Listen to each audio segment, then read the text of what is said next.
Nakapasok siya sa ano.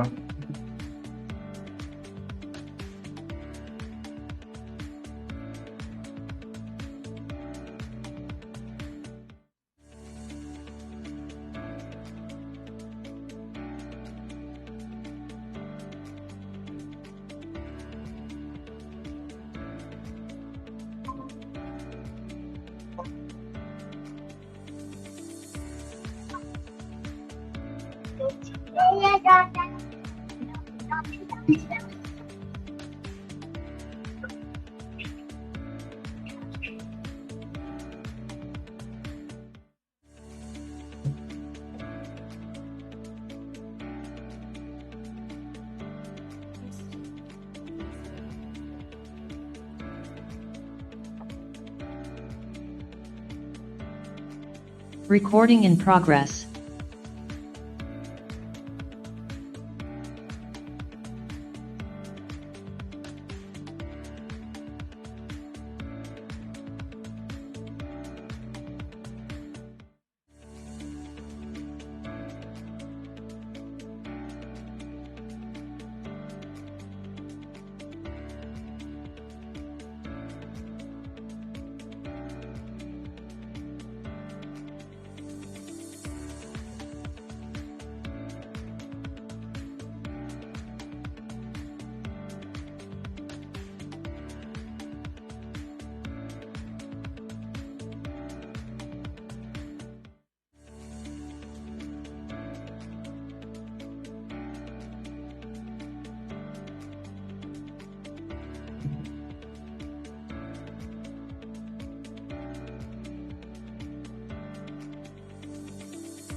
Magandang umaga po sa inyong lahat. Welcome to the press conference of the Philippine Statistics Authority para sa 2023 second quarter performance of the Philippine economy ngayong ika-10 ng Agosto taong 2023. Ako po si Anja Icardo, ang inyong host para sa press briefing na ito. Ang event na ito ay naka-livestream po sa PSA Facebook page at ang mga updates naman ay tweeted sa PSA Twitter gamit ang hashtag PHGDP. Ikinararangal ko pong ipakilala ang ating mga resource persons para sa press conference ng 2023 second quarter performance of the Philippine economy. Sila ay sina Secretary Arsenio M. Balisacan ng National Economic and Development Authority at si National Statistician and Civil Registrar General Undersecretary Claire Dennis S. Mapa ng Philippine Statistics Authority. Nais din po naming kilalanin ang presensya ng iba pang mga opisyal ng NEDA at PSA na kasama po natin ngayon.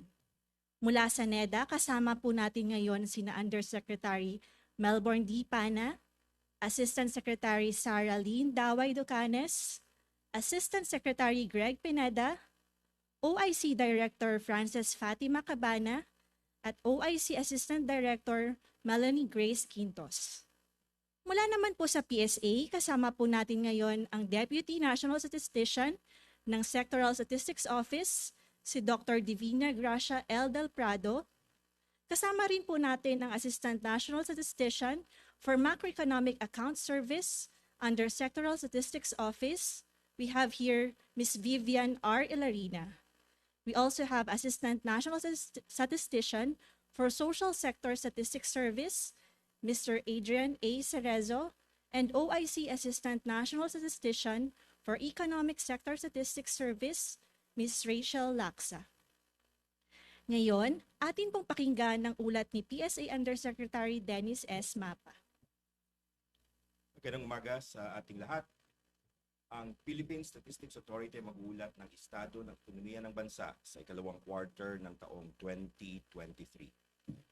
Ang Gross Domestic Product or GDP ng Pilipinas ay nagtala ng pagtaas na 4.3% sa ikalawang quarter ng taong 2023. Ito ay mula sa naitalang 7.5% na pagtaas sa parehong quarter noong nakalipas na taon.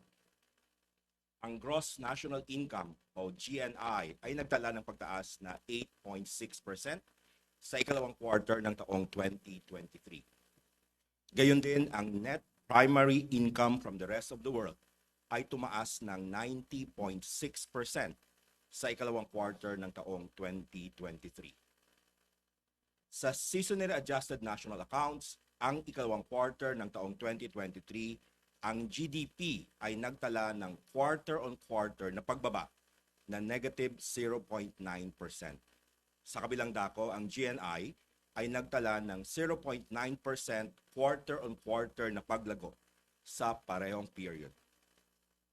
Ang mga pangunahing sektor ng ekonomiya na agriculture, forestry and fishing, industry at services ay nagsipagtala ng pagtaas na 0.2%, 2.1% at 6.0% respectively.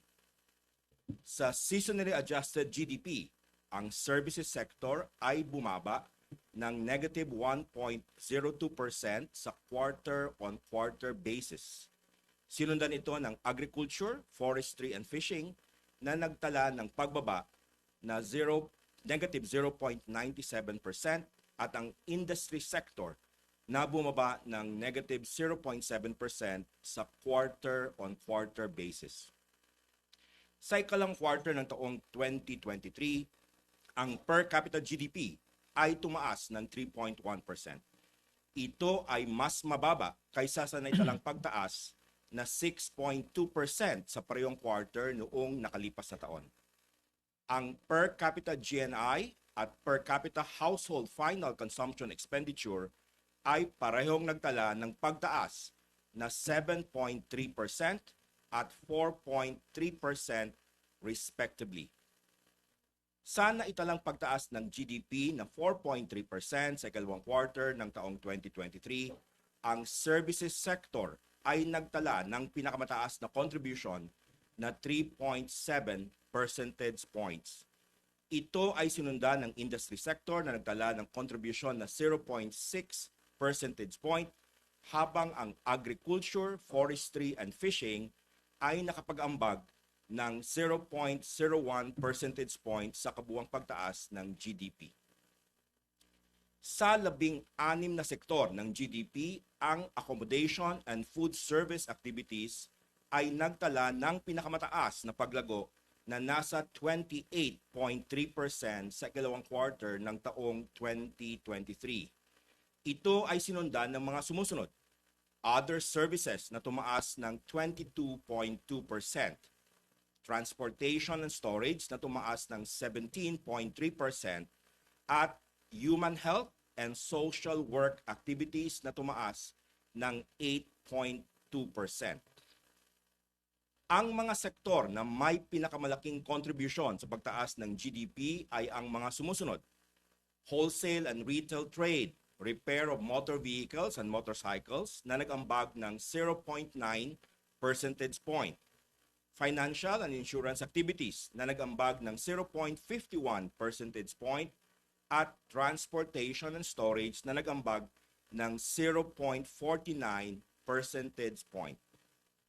Sa demand side naman, ang valuables ang nagtala ng may pinakamataas na paglago na nasa 94.9% sa ikalawang quarter ng taong 2023. Ito ay sinundan ng mga sumusunod: imports of services na tumaas ng 32.9%, durable equipment na tumaas ng 10.8%, at exports of services na tumaas ng 9.6%. Sa ikalawang quarter ng taong 2023, ang mga sektor na may pinakamalaking contribution sa pagtaas ng GDP sa expenditure side ay ang mga sumusunod: household final consumption expenditure na nag-ambag ng 3.7 percentage points, net exports of goods and services na nag-ambag ng 0.9 percentage point, at durable equipment na nag-ambag ng 0.6 percentage point. Ang Philippine Statistics Authority ay malugod na nagpapasalamat sa inyong pagdalo sa National Accounts Press Conference para sa ikalawang quarter ng taong 2023. Inaasahan namin ang ating muling pagkikita sa ika-9 ng Nobyembre 2023 para sa pag-uulat ng estado ng ekonomiya ng bansa sa ikatlong quarter ng taong 2023. Salamat at magandang umaga sa ating lahat. Maraming salamat po, Yusek Mapa, para sa ulat ng 2023 second quarter performance of the Philippine economy.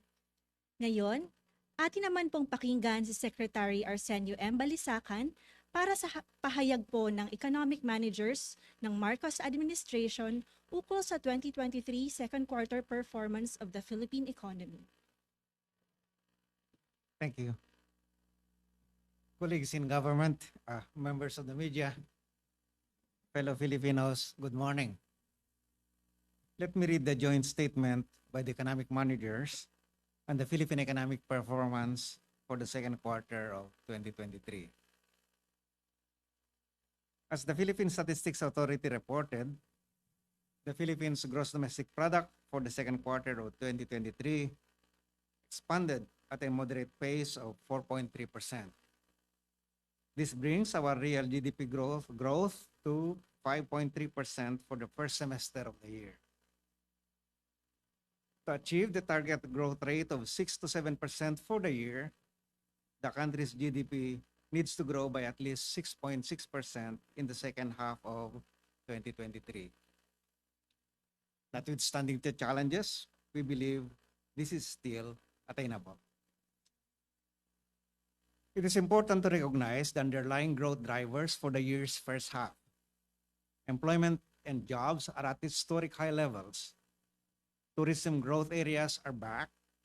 Investment registration activities have significantly increased. And our students are back in school. Since the opening of the economy last year, we have seen improvements in labor and employment conditions, with the services sector continuing to be a reliable source of economic activity, particularly with the recovery of food services and accommodation. We also note that both unemployment and underemployment rates have been declining, while the labor force participation rate has been increasing, which implies that net employment generation has also been growing. For the second quarter, the moderate economic expansion was driven by increases in tourism-related spending and commercial investments, but was tempered by high commodity prices, the lag effects of interest rate hikes, the contraction in government spending, and slower economic growth. While government expenditure contracted by 7.1% in the absence of election-related spending in the first half of the year, government spending will accelerate in the coming quarters to allow us to recover our growth momentum. To do this, we will accelerate the execution of government programs and projects, including the delivery of public services under the 2023 national budget. Indeed, the Economic Development Group, or EDG, has already been discussing how various government agencies can expedite the implementation of programs and projects for the rest of the year. Government agencies, including local and regional government entities, are encouraged, if not instructed, to formulate catch-up plans, accelerate, and even front-load the implementation of said programs and projects. Line agencies already have their catch-up plans and are enjoined to implement these urgently.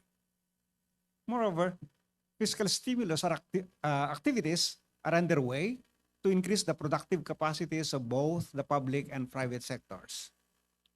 Meanwhile, to address the adverse impact of the recent typhoons and monsoon rains, we recommend the immediate use of the Quick Response Fund and other disaster-related budgetary instruments of the government.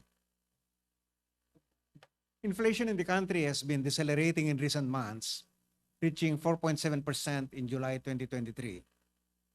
Nevertheless, we will continue to intensify our supply-side interventions and demand-side management measures to maintain overall price stability and amid upside risks such as weather disturbances, including El Nino, trade tensions, and the imposition of export bans in other countries.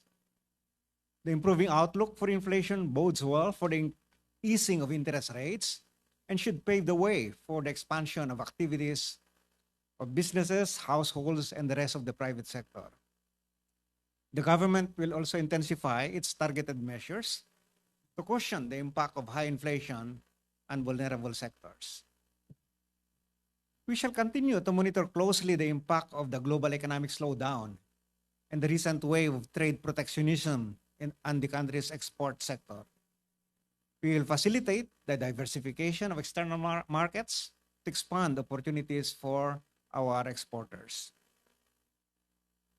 To aid in the design of policies and assistance measures, the government will also hold more discussions with sectors observed to be adversely affected by the global economic slowdown and shifts in demand preferences as the pandemic wanes, and with those that have not yet returned to their pre-pandemic levels in terms of production and capacity. For example, the government is continuing its implementation of credit programs designed to provide loans for marginalized farmers and fisherfolk and micro and small enterprises at low interest rates with minimal or no collateral and fewer documentary requirements. We recognize that we shall continue to confront a challenging economic environment in 2023 and 2024. The economic team is closely monitoring domestic and external developments and is ready to make policy adjustments to ensure that we attain our medium-term growth targets. We firmly believe that the prospects of the Philippine economy remain strong and positive. Our economy has weathered the worst and most challenging times during the pandemic. Now, we are better equipped and more resilient to withstand the various risks and challenges on both the external and domestic fronts. Our robust growth strategies and the active participation of all sectors of society, especially our private partners, will keep us on track to achieving our social and economic transformation agenda toward a prosperous, inclusive, and resilient Philippines. Thank you. Maraming salamat po, Secretary Balisacan. Ngayon po, dumako na tayo sa ating open forum. Bago po natin simulan, nais po naming paunlakan at pasalamatan ang lahat ng press at media partners na kasama po natin sa press briefing na ito. Para po sa maayos na pagsasagawa ng ating open forum, ay narito po ang ilang mga paalala. Para po sa ating online participants, maaari po ninyong gamitin ang raise hand feature ng Zoom kung nais po ninyong direktang magtanong sa ating mga resource persons. Kapag kayo po ay natawag upang magtanong, pakisabi po muna ang inyong pangalan at ang organisasyong inyong kinabibilangan bago po ang inyong tanong. Maaari rin po kayong magpadala ng katanungan ninyo gamit ang chat box. Siguraduhin po lamang na nakalagay ang inyong pangalan at ang inyong organisasyong kinabibilangan. Panatilihin pong nakamute ang inyong mga mic kung kayo po ay hindi pa natatawag upang magtanong. Para naman po sa ating mga on-site participants, pakitaas lamang po ang inyong kamay kung kayo po ay may katanungan at hintayin lamang po na kayo ay ma-acknowledge upang magtanong. Kapag kayo po ay natawag, pakisabi po ang inyong pangalan at ang organisasyong inyong kinabibilangan bago po ang inyong tanong. Para naman po sa kopya ng press kits, ipapadala po namin ito sa ating online participants via email.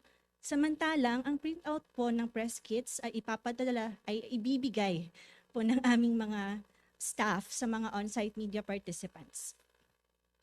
Nais din po namin ipaalam sa ating mga media partners na magiging limitado po ang ating press conference. Magiging limitado lamang po ang oras para sa ating press conference na open forum para magbigay daan po sa nakatakdang DBCC budget hearing sa House of Representatives ngayong araw. Para po sa mga tanong na hindi po ma-accommodate, maaari po ninyong ipadala sa PSA-KMCD via email and we shall forward them to our resource persons. Okay, so handa na po tayo sa open forum.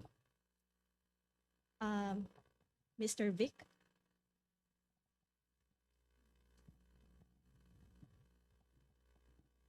Good morning, Vic Samenta of Net 25. Sir, can you more be specific and explain to us? Yung first quarter kasi ng Philippine economic performance is 6.4%. On second quarter, the GDP is 4.3%. So what is the reason behind? Kasi if we compare first quarter to second quarter, mas open po yung economy natin ngayon after the post-pandemic situation. So anong dahilan po nun? Gaya ng sinabi natin, the following factors have contributed to the slowdown. No? One is the lag, yung tinasabing lag effects ng interest rate hikes that started late last year, no? And continued until the first half and second half. So may usually kasi may lag effects yan na 6 months to 12 months, no? And we are feeling that now. The second, of course, yung inflation, the inflation that we have seen. The third is there is some slowdown in government spending, as we have observed, but due partly to the fact that many of this spending that would have been reported in the first quarter or the second quarter nag-slide to the third quarter. So we'll see those effects sa third quarter. Reporting kwan lang 'yon. Although we also note that we need to accelerate the spending of projects and programs and execution of programs and projects. Ang third factor is also remember that last year also was an election year, no? And so mataas yung growth ng second quarter of that. And so especially arising from this fiscal stimulus. And so this year we don't have that kind of effect, no? It's not an election year. So and of course the the sluggish, more sluggish export external sector, no, is also contributing uh, to the slowdown. But again, as we emphasized, that this is are quite short-term phenomena that we can address, and we expect to see uh, these remedial measures coming in and impact on the third and fourth quarters. So with that factors na binanggit po ninyo, ang economic team po ba ng administrasyon ay still on track tayo doon sa economic growth projection natin na I suppose 6 to 7% within the year? We are still achievable. We believe they are still achievable. The target is still achievable. Thank you, Secretary. In connection with the question of Mr. Vic, we have here a question from Mr. Ted Cordero from GMA News. How many percent should the economy grow in the third and fourth quarter to offset the slower growth in the second quarter?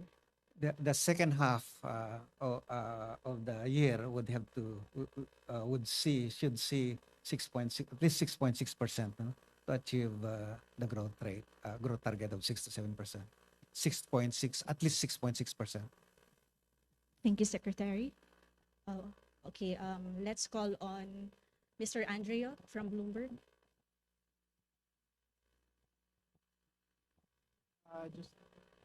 Just seeking elaboration on what you mentioned on some government agencies delaying or delayed reporting of their spending. What does that mean? What's causing it, and how will it impact future, like in the third quarter? And how will we remedy that? Yeah, usually the experience we had is when there is a underspending in one quarter, and that usually happens in the early quarters of the year, no? Kahabol na yung mga agency to spend those, to release all those for the second half, no? And I think that as we examine the performance of the agencies, some agencies have actually released their budgets, or monies have been released, but the actual recording and the say clearing of checks have not happened during that period, but will be reflected in the next quarter, which is the third quarter, no? And then we also, in the case of the DSWD, for example, we have programs there for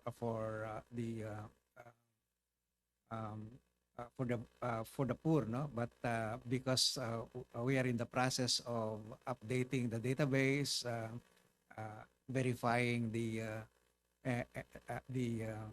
data for and the beneficiaries, that cause a little delay, no? But then again, once that's completed, and this would be reflected in the third quarter and fourth quarters. How about the infrastructure agencies, especially DPWH, DOTR, and to a certain extent the ICT? How's their spending, and Yes, how does it impact? That is the one that we are also focusing on, because clearly the problems with the procurement processes have remained, but DBM and the rest of government are working hard to address that issue. We are also, as you may have heard, the president also during the last SONA, that he's asking Congress to review the procurement law toward making it more responsive to the current systems, technologies, and so on. But on the side of NEDA, we have also set up a monitoring system, no? You can see that now in our dashboard, for particularly for our major infrastructure projects. We're now monitoring them on a quarterly basis, and we report to the president, to the concerned agencies, the progress on these projects, no? We are also putting in place, by the way, a more active monitoring of our ODA, no? Not just reporting on the status of this ODAs, but we will put in place a system whereby NEDA will start flagging and calling the attention of agencies on the delays in their execution of ODA projects. No? So we are putting in place the measures to ensure that projects and programs are not unnecessarily delayed. Thank you, Secretary. Let's call on Ms. Bernadette from GMA 7. Good morning, Secretary. Good morning, morning. Yusek Mapa. Sir, given the tight supply situation in rice these days, how would it impact the second half of the year? And I understand that it's also NEDA or the NFA Council that should declare shortage in supply for the government to step in because it's not allowed in the RTL. What are your plans po, sir? Thank Yes, you. the Interagency Committee on Inflation and Market Outlook that was formed by the President early this year, no, is monitoring closely the developments in the market, including particularly the basic staples, no, rice, and we do think that so far the market for rice is not that tight. Of course, we are seeing in the world market some uptick, no, in the prices because of the bans imposed by export ban imposed by India and some of the effects of the still the Ukraine Russia conflict, no, where Russia now is again moving out of its earlier agreement with Ukraine. No? So we are monitoring that, and of course, especially that we have also these floods and El Nino, and that will likely intensify in the fourth quarter of this year, and may last until the first quarter of next year. No? And the if there will be a shortage, we would be in a position to bring in additional imports if necessary. But as of now, there is at least in the first half of the year kasi nakapag-import tayo ng medyo at least the private sector, no, was able to reposition. Is it correct to say that the government is willing to step in to import rice if the need arises? No, the law, the rice tariffication law prohibits government from directly importing rice, no. But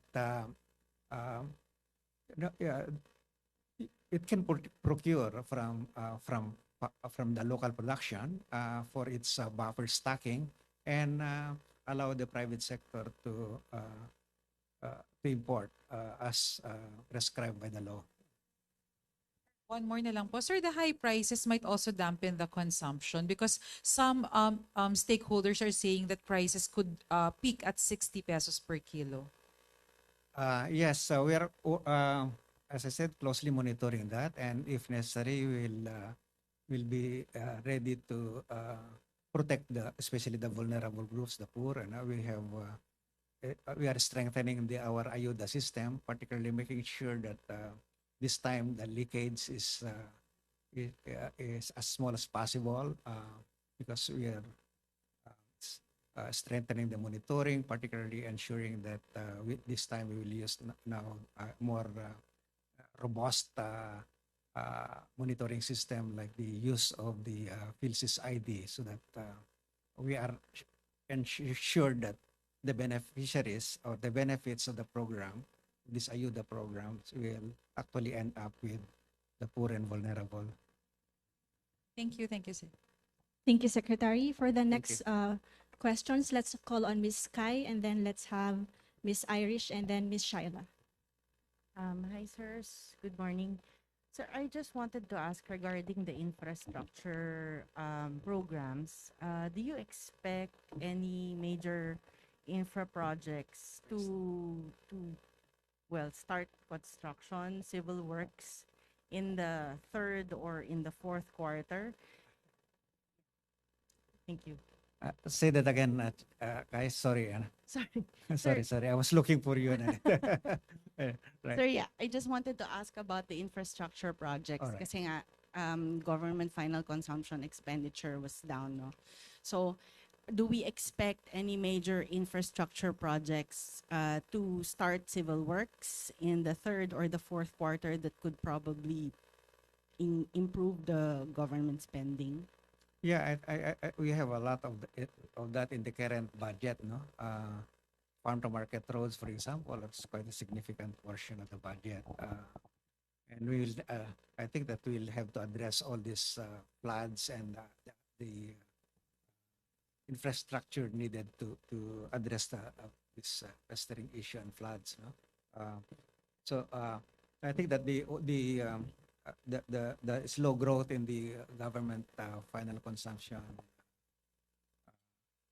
expenditure, no, that you notice there is partly because of the election-related spending that I mentioned earlier, no, that mataas yun last year because of the election, but now part of the fiscal consolidation kasi is to now ensure that we address the you know or we make sure that the fiscal deficit, the debt at the level that we are targeting. So, and since there's a lot of spending during the pandemic and also during the election, we will now have to consolidate, and that's why you see some of this slower growth in the government consumption expenditure.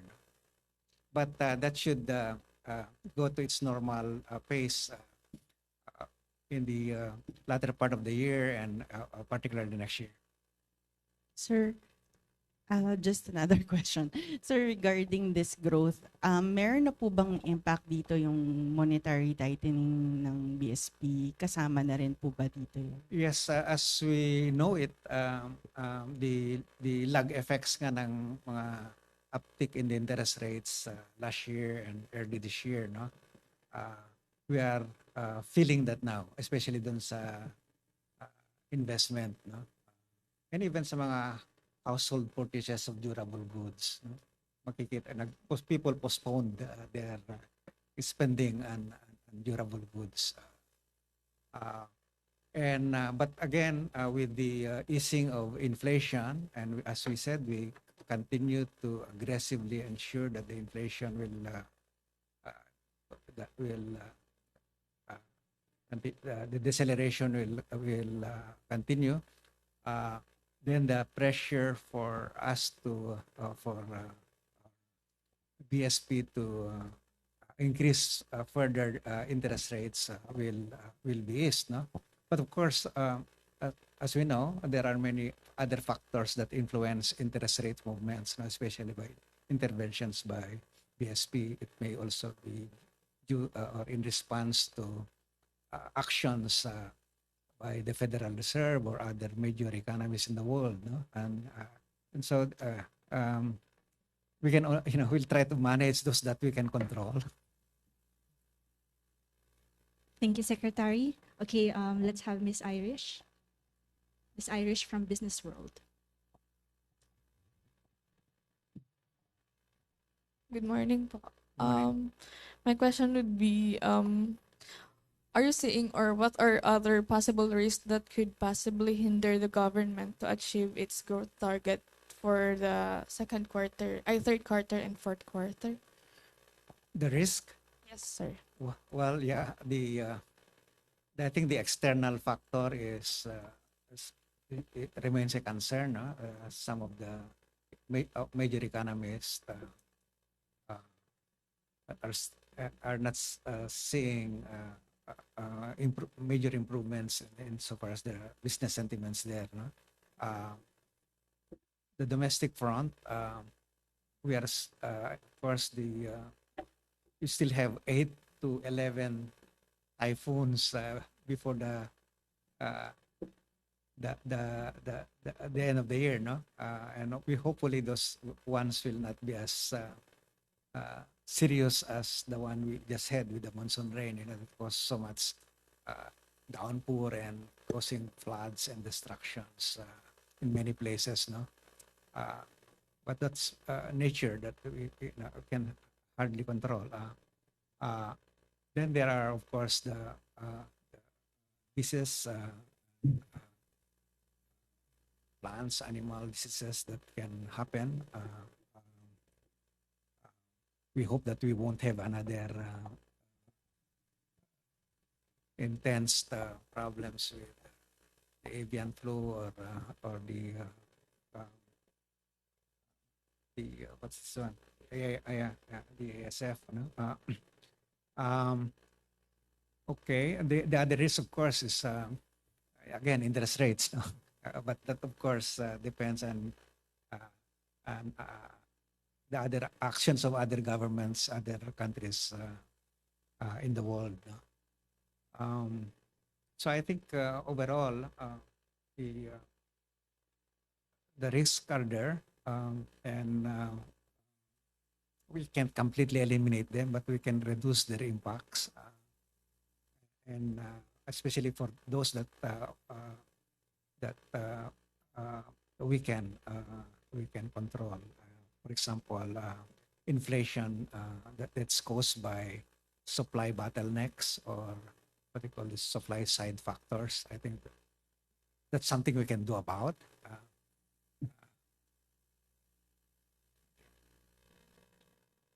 Thank you, Secretary. Ms. Shaila. I have two questions po. First po kay Yusek Dennis. Yusek, the 4.3% is the slowest since when? And for Secretary Balisacan, sir, you mentioned that one of the factors for the moderate expansion was inflation. But during this time, the second quarter po, bumababa po yung inflation. So what does that mean? Hindi po ramdam ba ng masa yung pagbaba ng inflation during those quarter? Thank you. For in this year's, the past quarters, we had the negative growth rate during the pandemic. So the lowest is minus 3.8% that happened Q1 of 2021. Outside this, the last time we had below or at the 4% level was in 2011. We had Q2 2011 3.6, Q3 3.0, and Q4 2011 4.0. Thank you. Yeah, the prices are still elevated. What has slowed down is the pace, no, of the pace in the increases of prices. The inflation has been coming down, and our target is to get those inflation rates at 2 to 4%. Especially for staple and basic commodities that affect the large majority of our people. Of course, prices continue to increase, no? Although now at a slower rate. We would like to see decreases in absolute terms, no? Decreases in those prices, especially for those that have already been elevated so high. No? We need to get them down so that we can get back to the restore the competitiveness, for example, of our food manufacturing industries that make use of agriculture as inputs. No? So this that one. Thank you, Secretary. A follow-up po. This question is from Mr. Ted Cordero of GMA News Online. Secretary, how are we going to catch up in the second half to achieve the target growth rate? Yeah, as I said, we need to accelerate first. We need to accelerate the implementation of programs and projects. As we said earlier, we are seeing some underspending in the second quarter, but also based on our experiences in the past, there's catch up. Agencies have catch up plan, and you should see this underspending in the last quarter reflected na naman in overspending naman dun sa subsequent quarter. So we should see the impact of what would have been spent in the previous quarter coming into to the subsequent quarters. So the second one that we are doing is the inflation.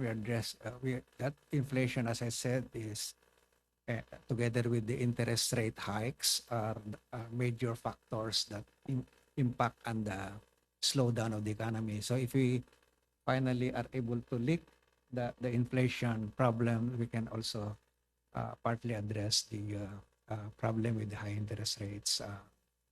So that's a must, and that's why the president has created, as I said earlier, this interagency committee on inflation and food outlook, so that we can be more aggressive in looking at the assessing the market situations and ensuring that our responses to the inflation are broadly understood, and that and it's broadly balanced, so that when prices rise, our response would be that it doesn't only benefit or affect the concerned sector, but also consumers. We look at the impact of those on consumers. We look at the impact of those on the overall state of the economy, and ensuring that our responses do not stifle our progress to achieving our transformation agenda. Thank you, Secretary. Nais po namin ipaalam sa ating mga media partners that our resource persons can only accommodate the last 3 questions for today. Sa mga tanong pong hindi ma-accommodate, again, please send them to us via email sa PSAKMCD. Let's call on Ms. Ditas from Bloomberg.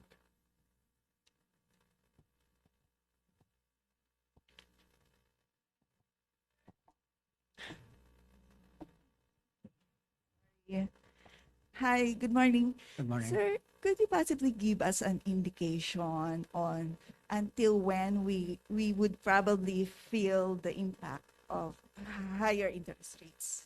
Of higher Interest rates. Oh, we are feeling it now. Until when? Until when, sir? Well, the empirically, we see that the effects. I think the brunt is now, but we expect that to taper.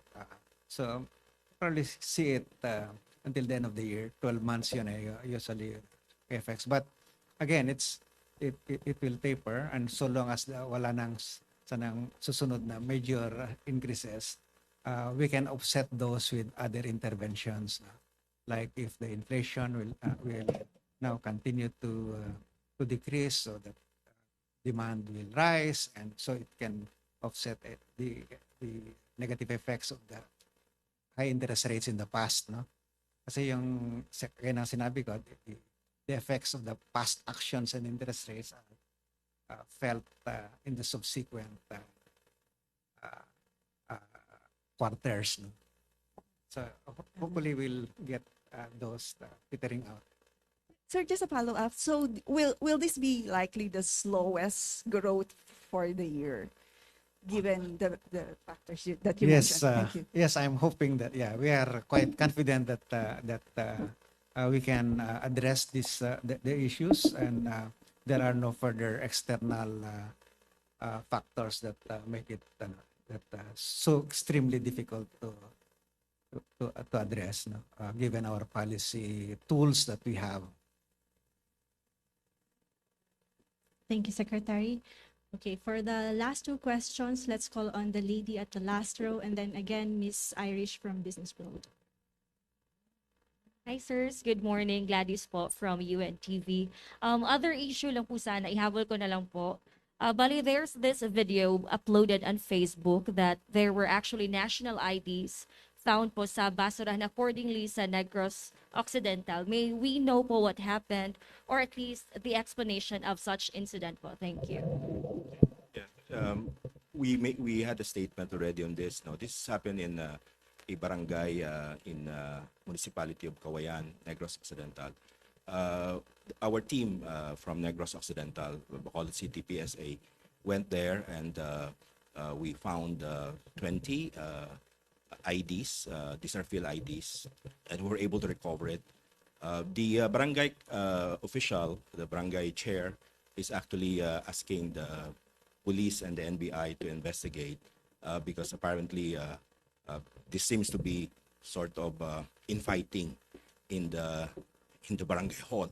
That's why the IDs were exposed. But we assured that we're able to recover the 20 field IDs, and yung mga letters lang ang nasira, at we printed it and delivered it to the recipient.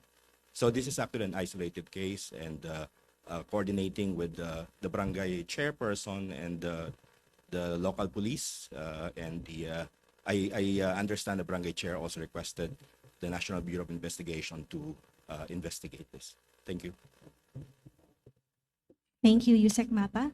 Okay, for the last question, Ms. Irish. Follow-up question lang po is, are we expecting a revised lower government target for this year due to downside risk mentioned earlier?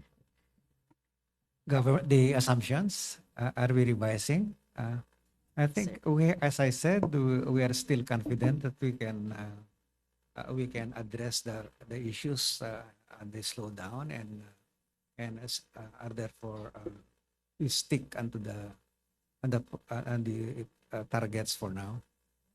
But of course, we keep reviewing periodically review the targets to ensure that these are still realistic and given developments that they are still achievable. But as what we have just outlined, I think that we can address the issues, especially as now that we see inflation decreasing, no further or easing of interest rates hikes, and we should see not just government becoming now more aggressive, but also private, the private sector. Private construction, in particular, is I think was down 3.7% in the last quarter, but we should see improvements in those in private sector activities with this improvement in these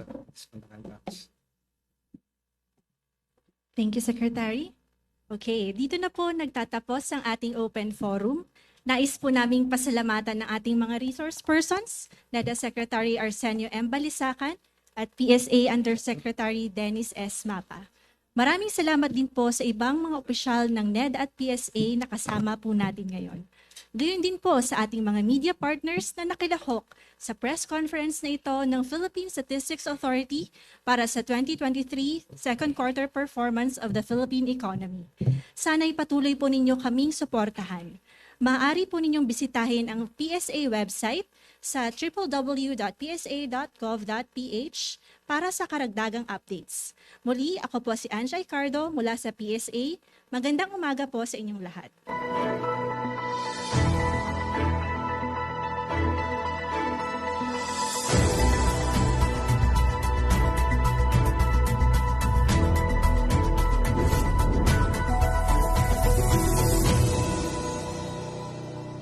Thank you po.